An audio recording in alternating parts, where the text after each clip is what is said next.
नमस्कार बच्चों, आज की हिंदी पाठशाला में आप सबका स्वागत है। आज हम लोग की और की के विषय में अध्ययन करेंगे। प्रायः ये देखा जाता है कि छोटी की मात्रा की और बड़ी की मात्रा का की मतलब लिखते समय कहाँ पे प्रयोग होगा, और ये गलतियाँ प्रायः होती हैं। तो आज हम इसी के विषय में चर्चा करेंगे। तो आइए हम देखते हैं कि और की, यानी एक को कहते हैं यानी ह्रस्व ई, यानी कहें कि छोटी ई वाला की या ह्रस्व ई वाला की कहें, और दूसरी है यानी बड़ी ई या बड़ी ई या दीर्घ ई की। तो जो पहले हम चर्चा करेंगे यानी की और की में अंतर, ठीक है। तो आइए देखते हैं ये छोटी ई वाला की क्या है। नहीं, ये समुच्चय बोधक अव्यय है एक। ये क्या है? ये समुच्चय बोधक अव्यय है। अव्यय मतलब कि वह शब्द जिनके रूप में लिंग, वचन, पुरुष, काल के कारण कोई परिवर्तन नहीं होता है, यानी हर स्थिति में वह वैसे ही रहते हैं। तो वो चीज ये की है, और ये की को मैंने बताया कि इसका नाम है समुच्चय बोधक अव्यय। अब इसका कार्य क्या है, इसको आप समझ लीजिए। यानी ये मिश्र वाक्य में प्रयोग होता है, और ये सब जो आप अभी आगे आपको मैं वाक्य दिखाऊंगा, यानी वे सब यानी मिश्र वाक्य ही हैं। मिश्र वाक्य में दो वाक्य होते हैं, एक प्रधान वाक्य होता है, दूसरा आश्रित वाक्य। कहने का मतलब कि ये छोटी ई वाला या ह्रस्व ई वाला जो की है, दो वाक्य को जोड़ता है, ठीक है। और ये आप देखेंगे की का अर्थ होता है, अंग्रेजी में कहेंगे दैट, ठीक। यानी की का प्रयोग हमेशा दो वाक्यों को जोड़ने के लिए करते हैं।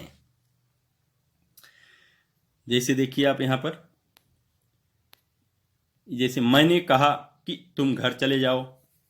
अब ये वाक्य क्या है? एक यानी ये मिश्र वाक्य है।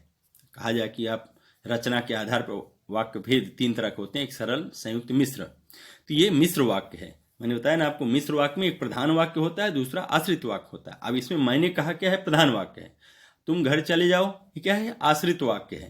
यानी ये मैंने कहा, किसने कहा? नहीं, मैंने कहा। तो मैंने कहा के ऊपर क्या निर्भर है? तुम घर चले जाओ।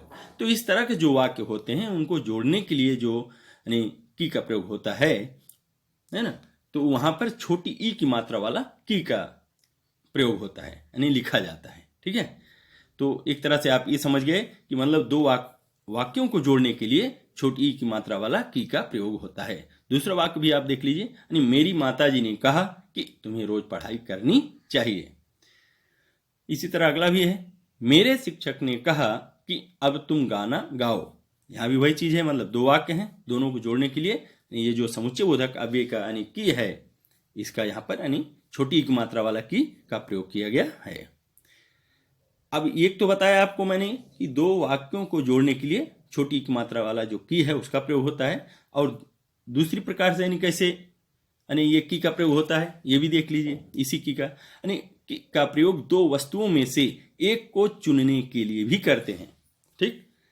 अभी ये इसका प्रयोग जो है मतलब बहुत कम ही होता है, लेकिन करते हैं। यानी जैसे की का प्रयोग या वाले स्थान पर भी किया जाता है।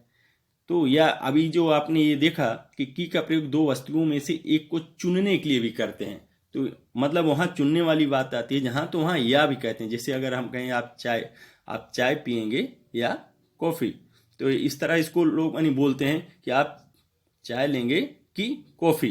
तो जो ये बोलने में की आ रहा है ना, तो यहाँ पर छोटी की मात्रा वाला की का लोग प्रयोग करते हैं। अगर हम लिख रहे हैं तो ये चीज हमें ध्यान रखना चाहिए, तो यहाँ पर हमें छोटी की मात्रा लगाकर की लिखना चाहिए। वो चीज यहाँ पर ये बताया है। देखिए आप और दूसरा उदाहरण देखेंगे तो समझ में आएगा। अब जैसे यहाँ लिखा है कि तुम्हें केला चाहिए कि सेब। प्राय लोग क्या बोलते हैं, तुम्हें केला चाहिए या सेब, लेकिन या के स्थान पर ये की का प्रयोग होता है, ठीक। उसके बाद दूसरा भी देख लीजिए, तुम्हें लाल पसंद है कि हरा ना। तो इस तरह से आपने देखा, या कि निशा की आंखें नीली हैं कि काली। तो इस तरह से आपने देखा कि छोटी की मात्रा वाला जो की है दो तरह से प्रयोग किया जाता है। एक तो दो वाक्यों को जोड़ने में होता है, पहली चीज, और दूसरी चीज क्या बताया कि छोटी की मात्रा का प्रयोग दो वस्तुओं में से एक को चुनने के लिए भी करते हैं, जो कि हमने आपको उदाहरण के द्वारा ये दिखाया। अब इसके बाद हम बड़ी की या कहें कि दीर्घ ई वाला की का की बात करेंगे। तो अब इसमें अब ये जो की है इसके विषय में आप समझ लीजिए पहले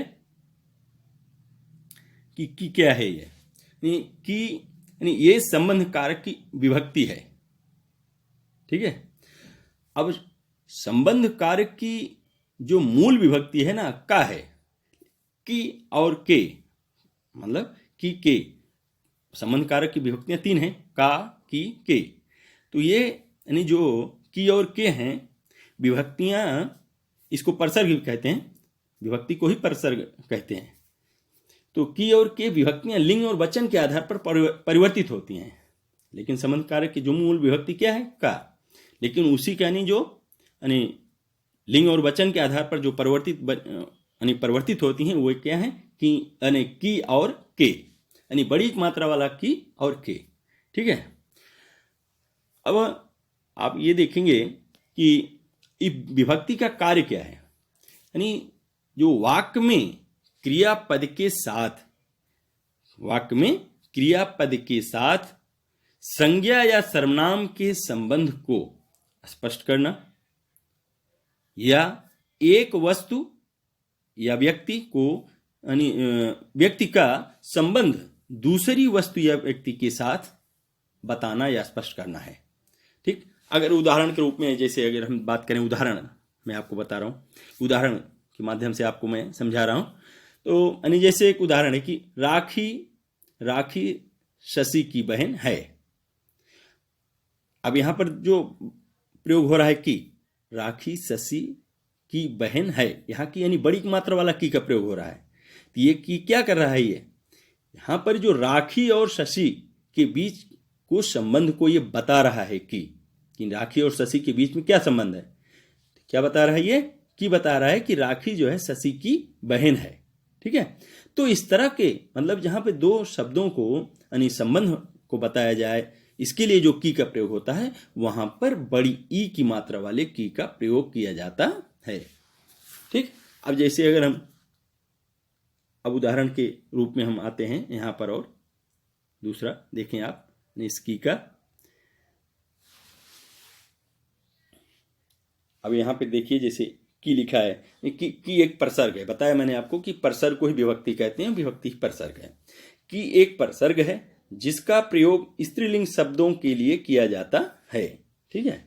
अब आइए उदाहरण देखते हैं हम आपको, इसमें लिखा हुआ, अभी तो मैं मौखिक बता रहा था। जैसे यहां लिखा है कि यह राम की किताब है, यह राम की किताब है। तो यह और राम के बीच संबंध बता रहा है कौन, बड़ी की मात्रा वाले की।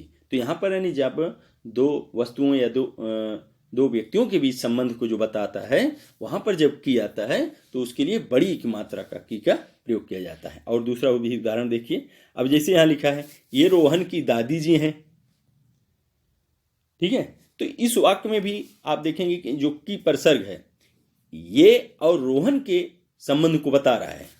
तो इस प्रकार की का प्रयोग जहां पर दो वस्तुओं या कहें कि दो शब्दों कहें या दो पदों के बीच संबंध को बता रहा हो, वहां पर बड़ी ई वाला की का प्रयोग होता है, लिखने में बड़ी की मात्रा का प्रयोग, ठीक है। तो इस तरह से आपने देखा। और दूसरा यहाँ भी ये एक उदाहरण और है, यह वैभव की पतंग है। तो यहाँ भी जो है यह और वैभव के बीच के संबंध को कौन बता रहा है, बड़ी की मात्रा। तो ऐसे में जो की लिखने में आएगा कि अभी यहाँ सोचिए कि कौन सी छोटी की मात्रा वाला की लगेगा, बड़ी की मात्रा वाला की लगेगा। तो यहाँ पर बड़ी की उसमें क्या बताया, छोटी की मात्रा वाला की क्या बताया कि जब दो वाक्यों को जोड़ने के लिए काम हो तो वहां पर छोटी की मात्रा की, दो वस्तुओं को चुनने के लिए जहां बात आती है वहां पर छोटी की मात्रा की। लेकिन जब दो शब्दों, दो पदों कहे, दो वस्तु कहें या दो व्यक्ति के बीच जो संबंध बताता है वहां पर जो की लिखा जाता है बड़ी की मात्रा का की का प्रयोग होता है ना। जैसे यह देखा आपने, यह वैभव की पतंग है, ये रोहन की दादी जी हैं, और आपने देखा यह राम की किताब है, ठीक। तो इस तरह से मैंने आपको आज ये छोटी की मात्रा वाली की और बड़ी यानी मात्रा वाली की के अंतर समझाया। और आशा रखता हूँ कि आप लोग ये समझ भी गए होंगे और आज के बाद शायद आप लोग लिखने में यानी छोटी की मात्रा वाला की और बड़ी की मात्रा वाला की का यानी लिखने में आप लोग गलती नहीं करेंगे, आशा मैं यही रखता हूँ।